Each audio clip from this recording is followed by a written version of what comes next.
Shalom, shalom a todos. Eu vim aqui, né, falar sobre a minha jornada de saída, né, do cristianismo. Eu nasci e me criei no cristianismo e ao crescer eu fui percebendo que tinha muitas coisas erradas, muitas coisas que não batiam no cristianismo. Eu comecei a sair, comecei a procurar realmente o eterno, né? Porque lá eles pregam que JC que é o Cristo, né? Que é o cristianismo. E eu comecei a procurar Deus. E ele começou a também se achegar a mim e a tentar me buscar de onde eu estava, né? Que quando nós procuramos ao eterno em espírito e em verdade, né? Com nossa alma, ele nos alcança.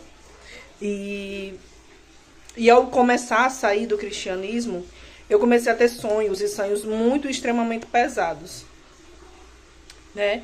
E depois eu fui entender que ali foi justamente essa entidade, que é o JC, né? Que estava me perseguindo, né? Eram sonhos destrutivos. E quanto mais eu me afastava, eu tinha sonhos mais pesados ainda, né? E eu conheci um amigo meu, né, da Cabala, ele me falou sobre o judaísmo.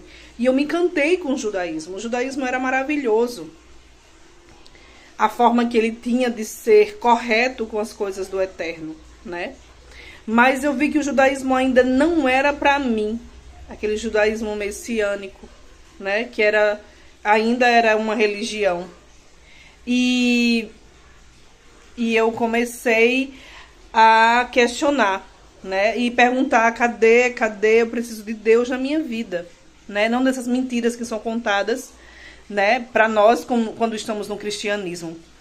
E o eterno me alcançou. Um dia eu tive um sonho e eu saía de um trem e quando eu descia do trem, duas pessoas me abraçavam e diziam: sua jornada, essa jornada aqui sua terminou.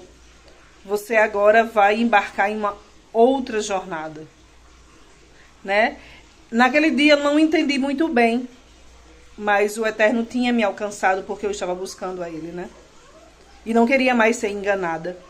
Então, eu vim, meu amigo veio de novo até mim, falou sobre a Cabala, né? Sobre a Torá.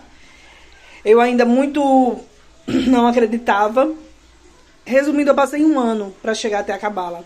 Fui conversar com a Morá Patrícia me contava as coisas. E as coisas dela batiam com o que ela estava dizendo. A verdade estava ali. Mas essa força negativa, ela é tão forte, nos engana tanto, que demoramos a acreditar, né? E eu vim tendo vários sonhos, várias revelações na Cabala, várias confirmações de que ali era o eterno, né? E o eterno sempre me mostrando em sonhos, né? Assim que eu entrei na sala a primeira vez para assistir uma aula, eu tive a conectividade de alma com o Moré, né? Eu senti a alma dele, né? Isso é uma coisa muito, muito boa quando sentimos que estamos conectados ao nosso Moré. E eu só tenho a agradecer até hoje, porque o eterno me alcançou. Ele me alcançou onde eu estava, né? E conseguiu me trazer a verdade, né? Porque lá só temos mentiras e mentiras e mentiras. Então eu só agradeço hoje onde eu estou e agradeço aos Morés, né? Porque eu vim mudando de lá para cá, né? Eu era uma pessoa muito egocêntrica, eu era muito ligada ao materialismo, ao dinheiro, eu não sabia perdoar, eu vim evoluindo, né? Eu vim aprendendo também que as coisas que acontecem na nossa vida realmente somos nós que criamos e buscamos. Eu não aceitava, eu achava que Deus tinha que resolver tudo para mim, até o meu erro.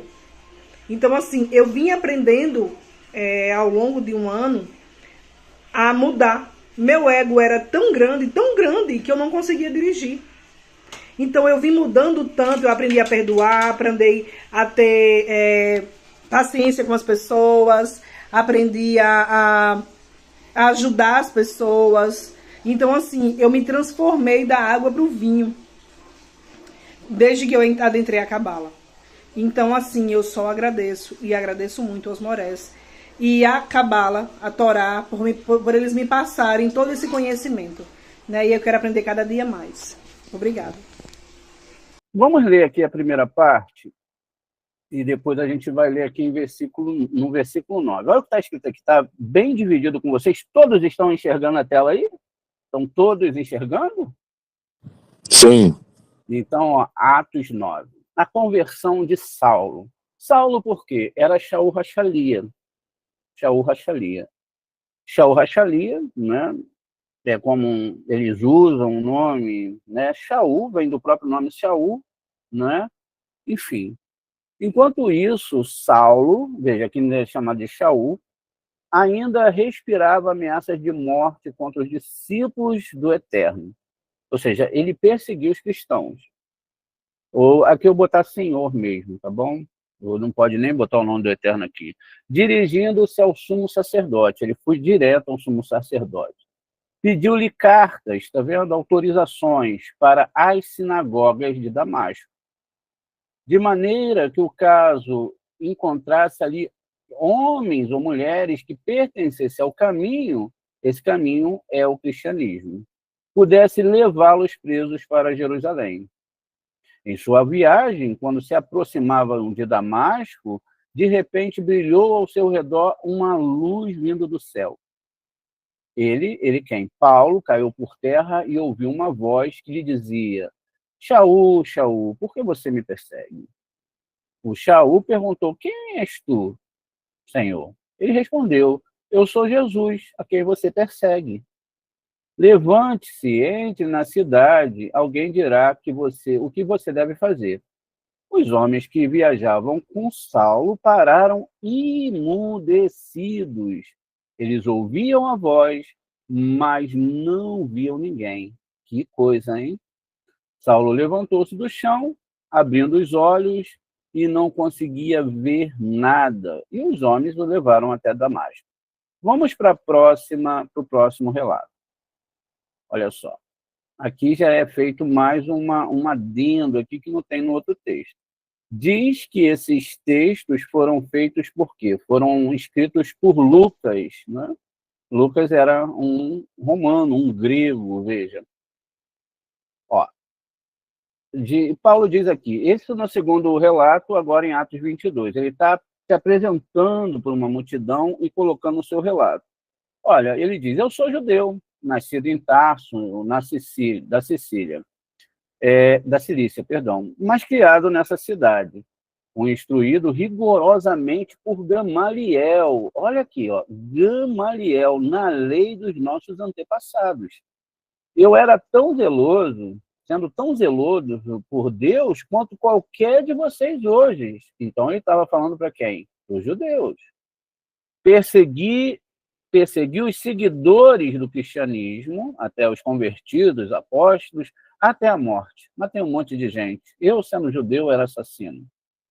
Prendendo tantos homens, não importavam se eram homens, como também eu prendia as mulheres, está vendo? E os lançando-os na prisão.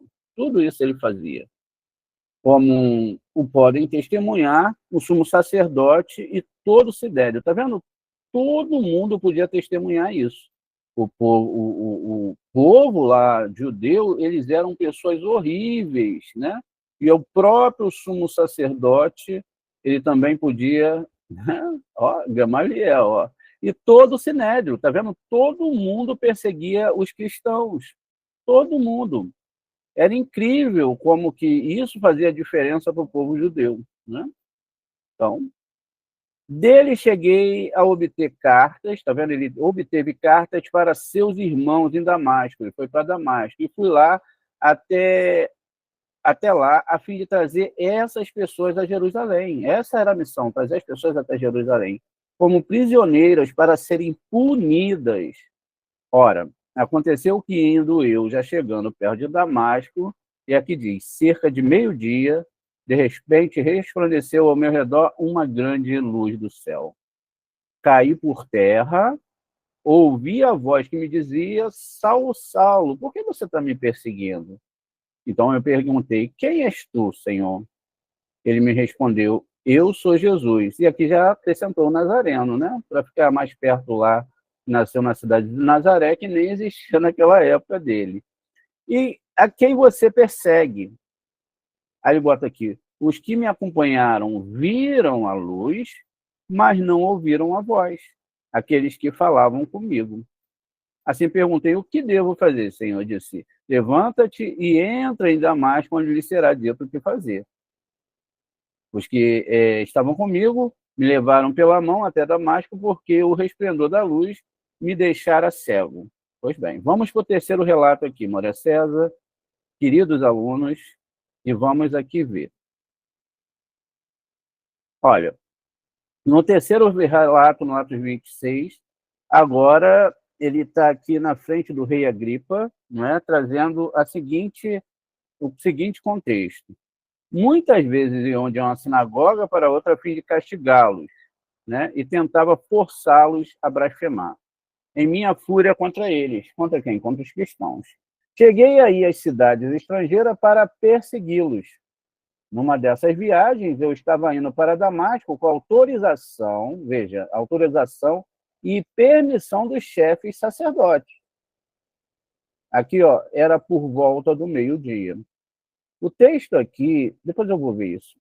O rei, estando eu a caminho, vi uma luz do céu, mais resplandecente do que o sol, brilhando ao meu redor e ao redor dos que iam comigo. Todos caímos por terra. Então, uma voz que me dizia em aramaico, Saulo, Saulo, por que você está me perseguindo? Resistir ao guilhão só lhe trará dor. Tá vendo? Então, eu perguntei, quem és tu? Ele respondeu, eu sou Jesus a quem você está perseguindo. Aqui existe nessa tradução aqui era meio-dia, tá? Eu que errei aqui porque eu consertei lá no Word, mas não consertei aqui. Mas tudo bem, eles vão trocando, tá vendo? Veja como é que eles trocam. Cada vez que eles fazem uma versão, aí você vai lá, mostra um erro, eles vão lá e consertam. Entende? Eles vão e consertam, porque aí eles confundem os novos convertidos. A gente vai entender isso, mas é meio-dia aqui. Vamos para o Word e depois a gente vai desenhando cada uma das coisas aqui. Veja, os três relatos são Atos 9, 1 ao 8. A narrativa principal conta a terceira pessoa do autor do livro, né, que era Lucas. Atos 22, 3, 11. O discurso de Paulo em primeira pessoa a uma multidão judaica hostil, esse povo aqui era judaico e eles eram hostis, não é? Enfim, então é importante saber essas coisas. E em Jerusalém, após a prisão no templo, quando ele é preso lá. Atos 26, 11, né? O discurso de Paulo em primeira pessoa perante o rei Agripa. Segundo, e o governador romano Festo, num cenário helenístico e político. As falhas podem ser categorizadas em três grandes contradições. Vamos ver aqui. Falha 1. A contradição sensorial. O que os companheiros perceberam? Veja, essa contradição é direta e irreconciliável, não tem reconciliação. Relato 1, Atos 9, 7. Os homens que viajavam com Saulo pararam, emudecidos, eles ouviram a voz, está vendo aqui? Eles ouviram a voz, nesse primeiro relato, mas não viram ninguém, não viam ninguém, está vendo? Esse é o primeiro relato lá de Atos 9:7. Relato 2, Atos 22:9. O que me acompanharam viram a luz, eles viram a luz, podem conferir aí nos seus Novos Testamentos, mas não entenderam a voz. Ué, tem alguma coisa errada aí, Moré. Ué, aqui, veja só. Eles ouviram a voz, não viram ninguém. Viram a luz, mas não entenderam a voz, mas não ouviram a voz. Aqui eles também cometeram um erro aqui, porque eles botaram não entenderam. Eles trocam. Mesmo nós temos que pegar com habilidade, né? Nós temos alunos aí que falam bem o grego, né? E que podem até ajudar um pouco nessa questão do grego, que eu não sou muito apto no grego, né? Então, veja, a discrepância é absoluta. Num relato, eles ouvem, mas não veem. No outro, eles veem, mas não ouvem. Não entendem as palavras gregas, está vendo? Eles não entendem. A palavra grega é kuo. Pode significar ambos, mas a contraste é claro. São dois relatos bem diferentes um do outro. Veja, implicação, a falha como retórico. O autor está adaptando a experiência para legitimar de forma diferente. Em Atos 9, a narrativa geral, a voz audível é uma voz celestial, segundo eles, na tradição judaica. Isso só acontece com 3 pessoas. A primeira pessoa que me vem à mente aqui é Moshe, que o Eterno fala Moshe, Moshe. A segunda pessoa é Samuel. E também Jacó, Jacó. São as únicas 3 pessoas que o Eterno chama assim. Eu não vou nem entrar mais profundo nessa questão. Não existe mais ninguém no Taná que é chamado 2 vezes por essa voz divina. Ok? Veja, na tradição judaica, a ausência da visão torna um milagre objetivo para companheiro. Eles são testemunhas de um fenômeno auditivo divino. Está vendo aqui esse fenômeno auditivo divino. Em Atos 22, o discurso ele faz aos judeus. Aqui acima, né, a gente viu que ele faz uma narrativa geral, né, sobre uma voz celestial. Em Atos 22, ele faz um discurso aos judeus. Ele precisa afirmar como um único receptor da profecia. Era ele, não tinha outro. Se os outros também ouvissem a voz, isso diminuiria a sua autoridade profética, singular. Portanto, nessa versão, os companheiros veem a luz, testemunham o evento, mas não a mensagem de Bura e a fala. É codificada apenas para Paulo. Isso coloca na linhagem de profetas que recebem uma revelação privada. A falha expõe a mão do autor, moldando, tá vendo? Moldando o milagre, ele molda, dependendo da situação, para os fins teológicos, a história muda dependendo de quem é o público. Quer dizer, se ele fosse para o Japão, Buda se encaixa na história do JC, mas a história é a mesma.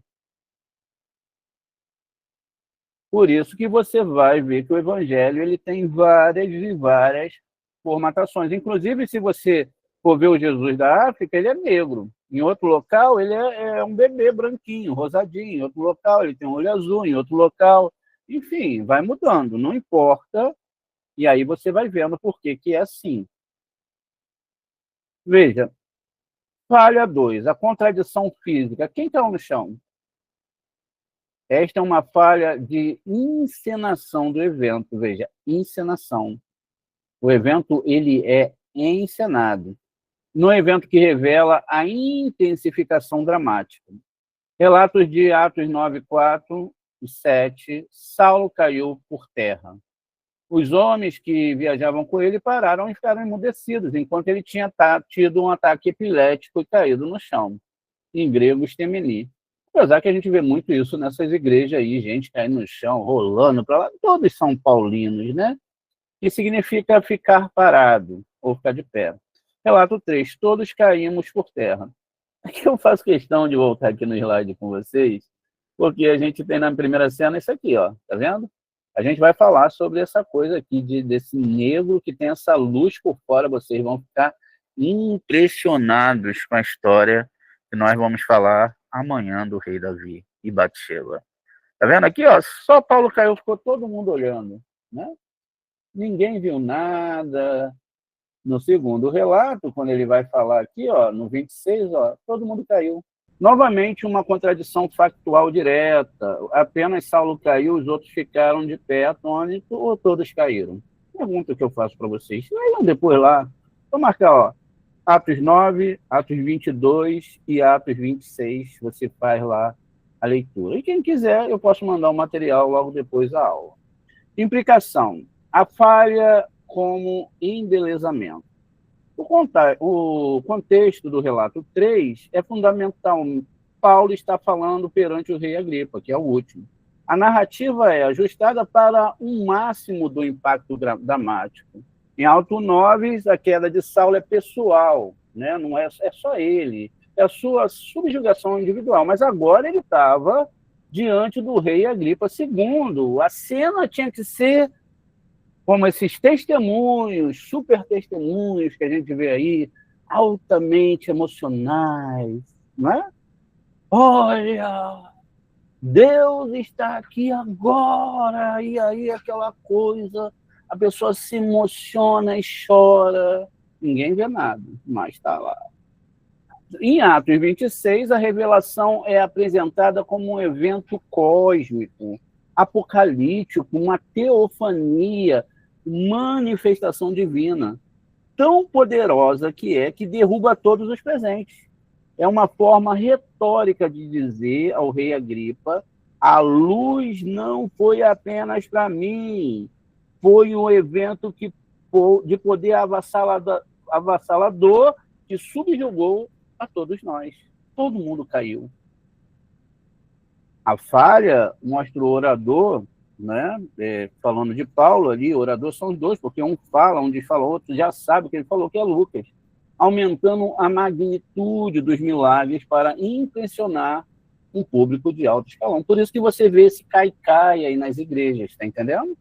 Porque eles devem ler, Paulo caiu, mas depois todo mundo caiu, né? Hoje a gente vê os líderes que estão lá derrubando as pessoas com essas manifestações espirituais, eles não caem. Mas eles caem, faz todo mundo cair ali. Tá vendo? Aquele negócio do paletó, e tototô. A gente sabe como é que é. Vamos lá. A contradição do conteúdo, a voz e o aguilhão. Esta é uma falha, omissão e também adição, que revela uma adaptação cultural. No relato 1 e 2, no Atos 9, 22, a voz diz simplesmente: Saulo, Saulo, por que você me persegue? Relato 3, Atos 26, 14, a voz diz: Saulo, Saulo, por que você está me perseguindo? Ele pergunta. Resistir ao aguilhão só lhe trará dor. Específica que foi dito em aramaico. Era preciso falar que foi falado em aramaico. Análise crítica. A frase resistir ao aguilhão, em grego, é o seguinte: proskenta lakizein, chutar contra os aguilhões. É um provérbio helenístico grego, não faz parte da linguagem dos nossos sábios. Era muito conhecido, encontrado em obras clássicas como a obra de Agamenon, de Ésquilo e os bacantes de Eurípides. Onde você for, você vai ver aqui, ó, chute tá contra os aguilhões, que foi o mesmo que está escrito lá em grego. Isso é grego. Em que parte da Torá, do Taná, você vê alguma entidade espiritual falar em grego? Todas as vezes, inclusive quando uma mão escreve na parede, ninguém entendia nada, tinha que chamar quem? os sábios judeus para interpretar. Eu acho, sinceramente, que manipularam muita coisa, ou tudo, né? Na verdade, tudo, né? Implicação. A falta como adaptação cultural. Por que omitir nos dois primeiros? A frase não faria sentido para o público geral de Atos 9, seria estruturalmente estranha, grega demais para a multidão do templo em Atos 22. Então lá eles não usaram isso, eles falaram isso somente para pessoas helenizadas, para os gregos. Por que eles adicionam isso em Atos 26? Paulo está falando para Agripa e Festo, homens cultos e helenizados. Usar um provérbio grego clássico é uma jogada retórica brilhante, mostra que Paulo é educado e pôde falar a língua da elite romana. Por que dizer que foi dito em aramaico? Por que ele tem que afirmar isso lá? Esta é a parte mais engenhosa. Ao afirmar que o provérbio grego foi dito em aramaico, o autor, orador, o semitiza, deixa ele semitizado, mais judaico, mais judaizado, dando-lhe uma autenticidade profética e original, ao mesmo tempo que o torna compreensível para os seus ouvintes helenísticos. A falha aqui. A prova de que a história está sendo ativamente traduzida e adaptada com elementos sendo adicionados. Eles vão adicionando e não vão parar isso até a tudo isso acabar, para se conectar com a cultura do público. Ou seja, manipulam a história. Esta é uma falha 4. A contradição da jurisdição, a plausibilidade da missão. Esta é a falha da plausibilidade histórica e contextual judaica. A premissa, Atos 9, 1 e 2, 22, 4 e 5. Saulo, sendo aluno de Gamaliel, obtém cartas do sumo sacerdote para ir a Damasco, uma cidade de outra província romana, território, para prender judeus e levá-lo preso para Jerusalém para serem punidos. Isso está lá no 22, 4, diz até a morte lá. Eles puniriam. Veja como é que eles vão sintetizando que o povo judeu é um povo ruim, que o povo judeu gosta de matar, e etc. Se a gente olhar na atualidade, realmente está meio difícil até de defender. Mas não é isso que a Torá está dizendo. Até porque Gamaliel, ele vai ser defendido, como a gente viu, e Gamaliel era filho, não sei se filho ou neto de Hilel, me deu um branco agora. Hilel é aquele que a gente sempre fala que era bondoso. Um homem chega para ele, me ensine toda a Torá enquanto eu estou com uma perna só. E ele fala. Shammai não, Shammai era mais duro. Ele brigou com o homem, a gente sempre conta essa história. Não é o caso aqui agora, só para a gente explicar o personagem. Vamos ver a análise crítica aqui disso. Do ponto de vista, a lei judaica é da administração romana. Está vendo? Aqui, ó. Quem administrava os judeus eles não estavam livres, eles estavam sob a administração romana, não se podia fazer nada, eles estavam dominados. Esta premissa é historicamente, veja, ele bota até aqui, ó, até, né, a gente bota aqui, ó, quase impossível. A jurisdição do Sinédrio. O Sinédrio e o sumo sacerdote não tinham autoridade legal para extraditar pessoas de Damasco. Damasco estava fora da Judéia. A autoridade romana local jamais permitiria que um esquadrão de Jerusalém entrasse na cidade e prendesse pessoas para levá-los a outro território para julgamento. Está vendo aí, gente?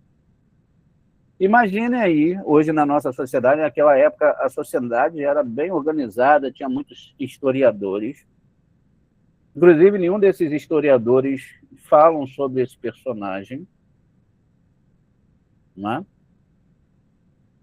Então, de repente, a gente está aqui, a gente escolheu uma religião, porque o que tinha de judeus helenizados, que estavam do lado de Roma, isso desde muito tempo, desde o tempo dos Macabeus, que a guerra que teve lá na época dos Macabeus não foram contra gregos, foram contra judeus helenizados. Isso já era natural. As pessoas foram dominadas e elas se adequaram à sua nova cultura, não ficaram dentro da religião. Então, tinham muitos judeus helenizados, assim como tiveram 150 mil judeus que participaram diretamente junto com os nazistas. Inclusive, muitos deles eram capos, polícia da elite romana para maltratar os seus irmãos judeus. E, por incrível que pareça, os maiores inquisidores da história, como o Marquês de Torquemada, também um outro, esqueci, daqui a pouco eu lembro o nome, eram judeus. E disse que também Hitler era descendente de judeu. Martim Lutero. Esses inquisidores, assim como Pablo Cristiani, que também vai se converter, enfim, eram judeus. A gente tem muita coisa para estudar. Vamos lá. Então, era impossível fazer isso. Era impossível. A posição de Gamaliel. O próprio mestre de Saulo, Gamaliel, é retratado em Atos 5, 34 ao 39 como sendo a voz da razão e da moderação, aconselhando o Sinédrio a não perseguir os apóstolos. Ele diz assim: o zelo assassino de Saulo contradiz diretamente os ensinamentos do seu mestre, registrado no mesmo livro. Não é? Então, ele mesmo fala lá em Atos 5, 3, 4, 3, 9, fala assim, olha, não precisa perseguir esse pessoal, se isso for de Deus, vai crescer, se não for de Deus, vai acabar. Mas cresceu. Mas se você levar essa premissa do que eles escrevem no Novo Testamento, o islamismo também cresceu. Pena capital. O Sinédrio, sob domínio romano, tinha sua autoridade para executar a pena de morte severamente restringida. Vê o julgamento de Jesus, que foi todo administrado ali pelos romanos. Inclusive, não são os judeus que matam Jesus, são os romanos que matam Jesus. Eles pregam ele na hora que ele está levando chicotada, na hora que ele é furado. Tudo foram os romanos. Mas a culpa caiu sobre os judeus. Eles souberam escrever a história, né?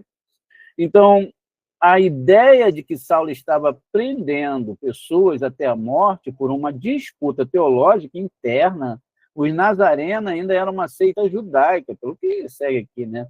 Parece anacronismo, que reflete as perseguições posteriores. Foi aqui que se ganhou essa força da perseguição contra os cabalistas e não contra os judeus. Implicação: a falha como construção de personagem. O autor de Atos precisava criar um vilão à altura do herói, que Paulo se tornará, para que a graça da conversão seja radical ao pecado de Saulo, deve ser extremo. Ele não é apenas um debatedor zeloso, né? Ele é pintado como um inquisidor fanático, com poderes quase ilimitados. A falha histórica é necessária para construir o personagem de Saulo, tornando a transformação do pior perseguidor para o maior apóstolo teologicamente mais poderoso. E aí a gente vai ver de onde saem esses inquisidores que se massificam, não é, na perseguição aos cabalistas e judeus, como a gente viu durante esses 2000 anos. Conclusão exegética. As falhas por 3 relatos da conversão de Saulo não são erros acidentais. São a prova mais clara de que o livro de Atos não é um jornalismo histórico, mas uma teologia narrativa, né? O autor Lucas não se sente obrigado a manter a consistência factual. Seu objetivo é outro. Ele tem que contar uma história do milagre, provar uma audiência judaica que Paulo é um profeta legítimo, ele quer provar a audiência romana helenística que Paulo é um mensageiro divino, educado, e de importância cósmica. Então, a história é maleável, né? E aí vai seguir aqui, ó, essa falha fundamental, portanto, é a própria inconsistência que revela a construção literária e teológica por trás do relato. Vamos analisar mais alguns pontos, né? Em Atos não menciona horário. Agora a gente está falando daquela questão do horário, que num lugar é meio-dia e outro horário é próximo de meio-dia. Então, ó, veja, se um relato foi escrito na Torá, dentro daquilo que se embasa na Torá, não pode haver erro. Se um dia alguém achar um erro na Torá e não tiver uma narrativa espiritual consistente, eu largo a Torá, porque ela não é divina. Por isso que ela tem tantas e tantas profundidades quase inalcançáveis. Então, não se trata de milagre, não se trata de luz que brilhou, não se trata de ver uma entidade, não se trata de nada disso. Se trata do que está escrito na Torá. Só isso. Se a pessoa vê, não vê, aí já é outra coisa. Se ela é curada, não é curada, aí também já é outra coisa, porque tudo isso a Torá vai explicar. Então, veja, no relato de Atos 2, diz que era meio-dia. No relato 3, né? Aqui no primeiro relato, eles nem se preocupam com o horário. No segundo relato, eles falam que é meio-dia. Por quê? O Novo Testamento quer argumentar que Jesus é a estrela da manhã, o sol, Mitra. O que está falando lá em Ezequiel. Lá em Ezequiel está Ezequiel 8. Tem aquele relato onde o Eterno fala com Ezequiel, ele estão vendo as coisas horríveis que estão fazendo nas câmaras de Israel. Aí leva ele até lá, ele vê o pessoal acendendo incenso, um monte de imagens. Aí eles falam assim, vocês pensam que isso é pior? Eu vou te levar para coisas piores ainda. Depois você lê lá o Ezequiel 8. E ele viu duas mulheres olhando e chorando a Tamuz. Espera aí, gente. Moré, o senhor é implicante pra caramba, né?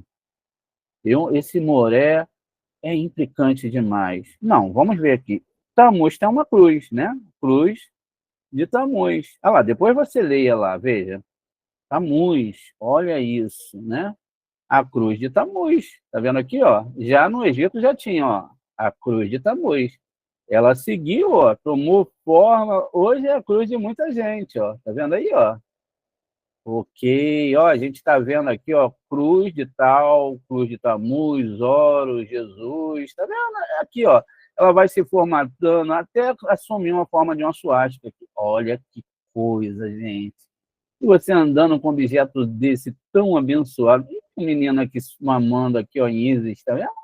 Igualzinho a história. Ai, meu Deus. Que meio-dia, tá vendo o que brilhou lá? O sol. Eles estavam interessados no dia do sol, domingo. O relato 3 já não fala exatamente meio-dia, fala por volta do meio-dia. Análise crítica do horário. Esta não é uma contradição direta, né? Mas é uma questão aqui que eu nem vou me focar muito, gente, nisso aqui, porque já deu para perceber ali, não precisa a gente ir aqui, porque já está vendo, né? Não precisa, não precisa. A gente pula isso aqui. Eu quero chegar aqui, porque também a hora já está avançada. Só aquela primeira base lá, né? Já foi boa. Agora a gente vai ver aqui que eu queria chegar. Discrepância teológica central, a natureza de Deus, né? O relato de Atos, Saulo ouve uma voz que identifica como eu, Jesus Nazareno, Atos 22:8. O próprio Saulo, ele agora, Paulo, por quê? Veja, Shaul, que era o nome do rei Saul, e tinha muitas pessoas chamadas Shaul, ele era um nome judaico. O que ele está falando aqui? Ele deixou de ser um judeu, de ter um nome hebraico, para assumir um nome romano, Paulo, que muitos vão ligar o nome Paulo a pequeno. E por que ele vai ser chamado de pequeno? Né? para me dizer que agora ele deixou de ser judeu e agora se tornou um romano. Ele se romanizou, ele se tornou helenístico. E, por incrível que pareça, na história de Daniel, quando fala que quem vai reinar? O príncipe grego. Vocês já pararam para ver isso? Leia lá Daniel 11. Eis que naquele dia surgirá um novo príncipe, um príncipe grego. Lógico que o príncipe grego fala o quê? Grego, romano. E que esse príncipe grego, e depois surge uma besta, e no meio da testa da besta surge um pequeno chifre, que vão ligar a Paulo, porque Paulo fez uma bagunça aí danada. Tá vendo? Porque a fé de Paulo era destruir a Torá totalmente. Porque a fé do Paulo ela era cristocêntrica. Ela era tammuz puro, a cruz pura. Até porque não existe esse castigo de cruz na Torá. Mesmo na Torá literal, não tem castigo de cruz. Animais que eram castigados para perdão de pecados, que a gente nem acredita nisso, vocês sabem, eram fêmeas. E a peça não tinha nada a ver com perdão de pecados, era a fuga do ego do Egito, das forças impuras. E por que se matava o cordeiro lá? Porque existia um Deus Cordeiro, isso mesmo, Deus Cordeiro do Egito, veja. E esse Deus era chamado também, em algumas culturas aqui, está ele aqui, ó. Tá vendo? Quenubis. Olha a cabecinha de cordeiro aqui, olha a cruz na mão, olha bem, gente. Eu não aceito vocês falarem depois que isso é invenção, olha bem para esse personagem. É por isso, e somente por isso, que os judeus tinham que matar o cordeiro. Porque ao matar o cordeiro, eles estavam fazendo uma afronta contra o deus Anubis do Egito. Inclusive, levava uma cruz. Não tinha nada a ver com sacrifício humano, pelo menos não para os hebreus. Tá vendo? Olha, que isso, esse Paulão. Ou era Paulinho? Não sei. Vamos continuar aqui, gente. Olha só. Então, o próprio Paulo agora e seus seguidores repetidamente igualam essa figura ao Senhor, porque eles chamam, né? Em grego, Kyrios, usado para traduzir o tetragrama. Eles falam que essa imagem que apareceu lá, que o pessoal diz Maia 1, 2, agora é o Eterno. Até parece, né? E os chamam de Filho de Deus. A revelação na estrada de Damasco é, portanto, a revelação de Jesus. A posição da Torá e a premissa teológica central da Torá é um monoteísmo radical e indivisível. Devarim 6,4. Shemar Israel, Adonai Elohim, Adonai Echad. O Senhor é único. Êxodo, Shemot 23:5. Os 2 primeiros mandamentos proíbem ter outros deuses e fazer imagens esculpidas ou adorar qualquer coisa no céu acima ou na terra abaixo. A discrepância, do ponto de vista da Torá, a alegação de que um homem, Jesus, é a voz divina, uma parte igual de Deus, é a definição de avodazará. Isso aí. Idolatria, blasfêmia contra o Deus de Israel. Não importa se a pessoa vai chorar, vai cair, vai pular, vai levitar, vai voar, até porque Bilã e Balaque faziam essas mesmas coisas. Dizem os Midrashins que Bilã saiu voando, enquanto os Cohen Gadóis também foram voando atrás dele para matá-lo, mas ele morreu. Olha que coisa, hein? A Torá não oferece nenhuma estrutura para um filho de Deus, literal ou divino, ou para um intermediário humano que possa ser adorado. Hashem diz, Isaías 44:45. Eu sou o primeiro e eu sou o último. Se eu sou o primeiro, eu não tenho pai. Se eu sou o último, eu não tenho descendente. Pronto, ponto final. E é uma violação do seu princípio mais fundamental.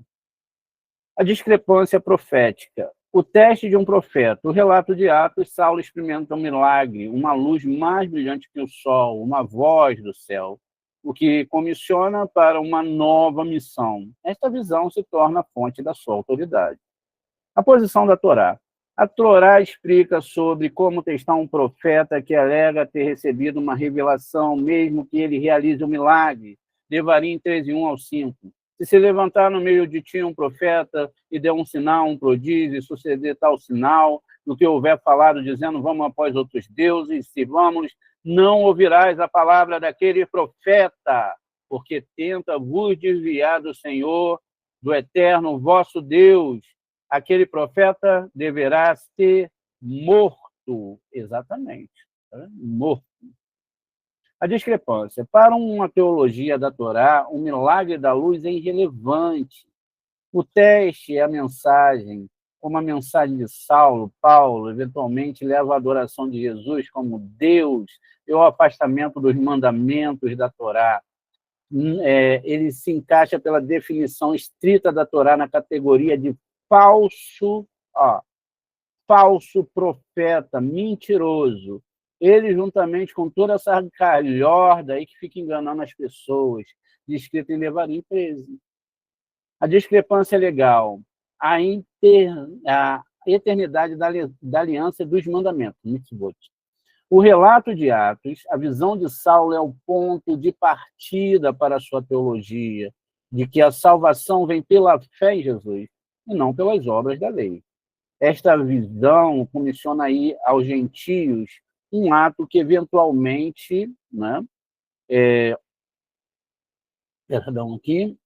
eventualmente leva Paulo a ensinar os mandamentos centrais da Torá, como circuncisão Brit Milá e as leis dietéticas, que são kashrut.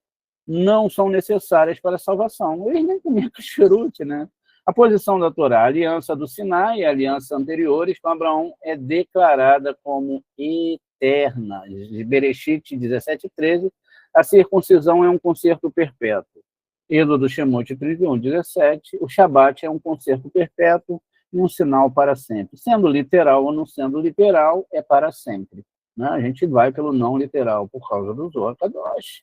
Mas imagine sem o Shabat do alcançar pelas nossas almas os números, o Biná alcançar Malhut, ou S de alcançar Malhut como sétimo dia. Ou imagine aí se a gente não pudesse guardar esse Shabat ou comer kasherut, que é uma Torá, não é? Perpétua, ou o Shabat ou a circuncisão, que também deve ser aprendida. A discrepância. A teologia que Paulo constrói, a partir da sua visão, está em contradição direta contra a letra da Torá. A Torá jamais apresenta seus mandamentos como temporários ou opcionais. Uma revelação divina, do ponto de vista judaico, não pode cancelar uma aliança divina que é anterior e eterna. A discrepância da jurisdição, a própria premissa da história. O relato de Atos, Saulo, agindo como um agente do sumo sacerdote do Sinédrio, vai para Damasco, uma cidade romana na Síria, fora da Judéia, com cartas para prender judeus e levá-los presos para Jerusalém, Atos 9:2, para punição, potencialmente até a morte, Atos 22:4. A posição da Torá e da Alahá, lei judaica. A premissa histórica e legal é profundamente falha do ponto de vista da própria Torá. A autoridade do Sinédrio, sob ocupação romana, o Sinédrio não tinha poder para executar a pena de morte, como fica claro no próprio julgamento de Jesus. Extradição. O Sinédrio absolutamente não tinha jurisdição legal na Síria, eles não podiam emitir mandados de prisão internacionais. Já existia esse... Imagina, você ia na terra de qualquer rei, estou aqui com mandado, e vim aqui prender fulano de tal. É ruim, hein? A autoridade romana local em Damasco jamais permitiria que um grupo de vigilantes de outra província entrasse e prendesse cidadãos. Então, Aqui na discrepância, a própria configuração da história de Saulo, perseguidor, é baseada em uma premissa legal e de autoridade que contradiz o status real da Torá e suas cortes sobre o domínio romano, etc, etc. Pois bem, gente, aqui a falha, eu já vou pular um pouquinho aqui mais, aqui a falha de Devarim 4. A posição da Torá de Devarim 4, 15 a 16, Moshe adverte explicitamente o povo: guardai-vos, pois, com diligência as vossas almas, pois nenhuma imagem pode ser vista. Não viste, vocês não viram essa imagem no dia do entregue da Torá, nem em Horebe, quando o Eterno falou convosco do meio do fogo, para que não vos corrompais e vos façais alguma imagem esculpida. Análise da revelação. Fundado da Torá no Sinai Horebe, foi deliberadamente auditiva, não visual, e tem que se entender esse auditivo. O povo ouviu uma voz, a voz, mas não viu nenhuma imagem de emuná, forma. Este princípio é principal de salvaguarda para guardar a alma contra a idolatria, que quase sempre baseada em visões e imagens.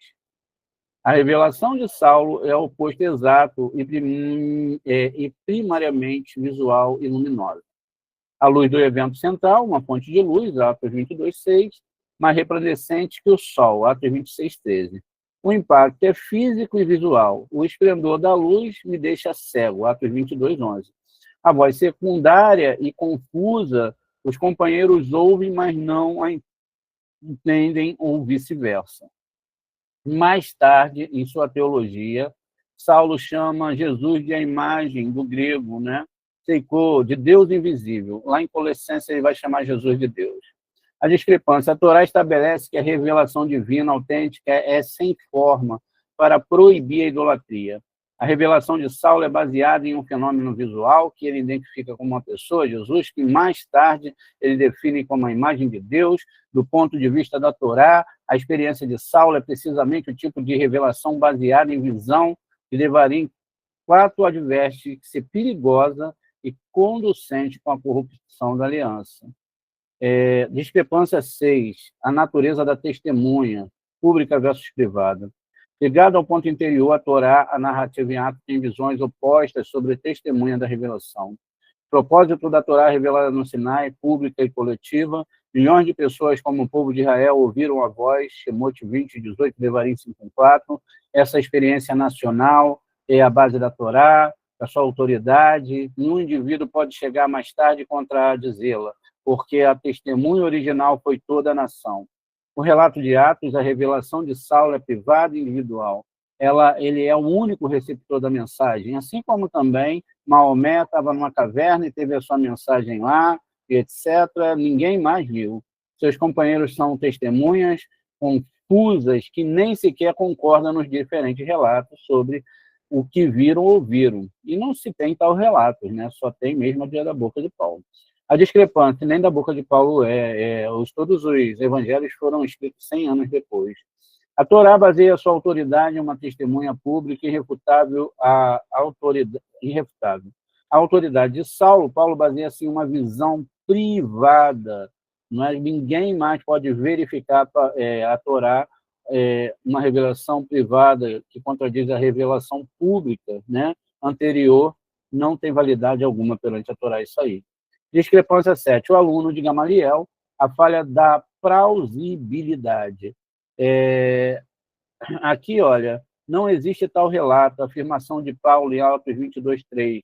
Fui instruído rigorosamente por Gamaliel, é uma alegação historicamente insustentável e teologicamente contrária. A falta de corroboração, a falha histórica. Rabino Gamaliel, o ancião Ramban Gamaliel Hazaken, foi líder do judaísmo farisaico e neto de Hillel. Ele é uma figura monumental nos registros judaicos, Mishnah, Talmud. Não há absolutamente, com 100% de certeza, nenhuma menção e nenhuma fonte rabínica de um Shaul de Tarso. entre seus discípulos, a omissão de um aluno tão proeminente, mesmo como herege, é ensurdecedora, porque a gente vai até falar sobre um aluno e vários alunos hereges que tiveram no Taná, na Torá, que nunca foi problema para se falar os reis que erraram, Shaul, reis idólatras, enfim, nunca a Torá teve problema com isso. Tá bom? Nunca teve. Contradição. A falha interna. O próprio livro de Atos 5:34 e 39 retrata Gamaliel como a voz da moderação, da tolerância e paciência. Ele aconselha o Sinédrio a não perseguir os apóstolos, dizendo, deixa-os, porque este conselho ou esta obra é de homem, se desfará, mas se é de Deus, não poderá se desfazê-la. E o Saulo de Atos 9 é apóstolo direto, um extremista violento que respirava ameaças de morte, assolava a igreja. Veja, uma contradição entre Atos 8:3 e lá o capítulo de Atos 5:34 ao 39. O caráter do suposto aluno é uma refutação direta ao caráter do documento. Vamos aqui. A contradição de teologia, a falha doutrinária. Gamaliel era líder dos fariseus, cujo foco era interpretação e aplicação, veja, da Torá oral e da lei mosaica, que nunca citou tal personagem. E nós sabemos que os fariseus, eles nem tinham bens, eles pegavam a pobreza, etc., diferentemente dos saduceus, que eram ricos, etc. Mas isso é uma outra discussão. A teologia central de Paulo, especialmente em Gálatas e Romano, é que a justificação não vem pelas obras da lei. A própria essência do farisaísmo de Gamaliel, somente pela fé, você só tem que acreditar. Que tudo que está no Novo Testamento, inclusive a visão de Paulo, tão discrepante, aconteceu das duas formas. Ou as 4 formas de ressurreição de Jesus, que todas elas são diferentes. Porque se a gente parar para olhar isso, vocês vão dar um nó na cabeça que vocês nem imaginam. Mas vamos continuar aqui. Alega ter sido aluno principal de Gamaliel e depois de ensinar que a lei ensinada por Gamaliel é um ministério da morte. Como que vocês podem chegar, depois de estudar a Torá, o Zohar Kadosh, e falar que isso é o ministério da morte? Segundo Coríntios 3:7, imagina...